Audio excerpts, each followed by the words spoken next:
ये लोटे से और शंख से सीधा दूध डाला जा रहा था। ये सारा दूध जा रहा था पतीले के अंदर। पंडित जी हमें जैसा जैसा बता रहे थे हम वैसा कर रहे थे और पंडित जी अपना मंत्र पढ़े जा रहे थे। और ये उत्तराखंड का ये सारे रीति रिवाज हैं जो पंडित जी करवा रहे थे, क्योंकि मेरी जो वाइफ है वो उत्तराखंड की है और मैं यूपी से हूँ, तो मेरी जो शादी हुई है ये उत्तराखंड के रीति रिवाज से हुई है पूरी। और उसके बाद ये चेन वगैरह पहनाई गई और जो भी है ये जेवर वगैरह दिए जाते हैं, ये सारा काम हुआ। उसके सारे ये 5 कपड़े दिए जाते हैं। ये सारे ये जो जितने भी कपड़े हैं ये सारे लड़की के ही होते हैं। अब ये यहाँ से हम देंगे इनको पंडित जी को। पंडित जी फिर इनको मंत्र पढ़ेंगे इनको सारे, फिर एक एक पीस खोल के इनके मंत्रों के वापस हमें मिलेंगे, क्योंकि ये काली लड़की के ही होते हैं।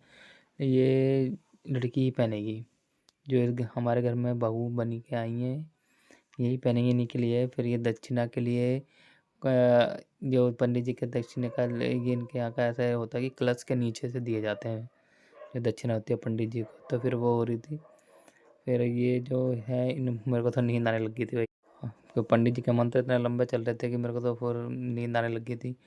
और ये जो सर पे ये मुकुट लगाया जाता है उत्तराखंड में। फिर पंडित जी ने यहाँ पे हवन किया और फिर हम शादी वगैरह स्टार्ट हुई। फिर ये गठबंधन हुआ। फिर आगे से सारी रस्में चालू हुई। ये बैक साइड से निकाला जाएगा। उसके बाद फिर फेरे होंगे। पंडित जी ने बोला उठने के लिए। भाई मैडम जी ने इतना भारी लहंगा पहना रहा हुआ था कि भाई इनको उठाना पड़ रहा था।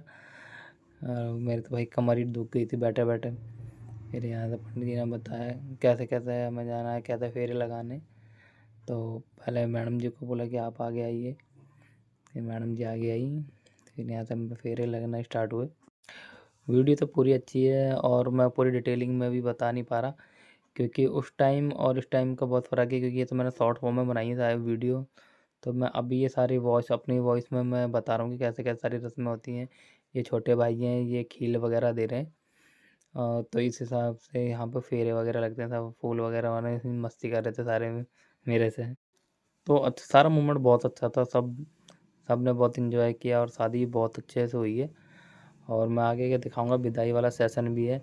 ये था भाई कि मेरे को बुलाया, इनको उठाओ। भाई लहंगा इतना भारी था और वो पूरे में घिरा हुआ था कि मैं उठा ही नहीं पा रहा था। तो पंडित जी मैंने उठा के इधर रखा हल्का सा।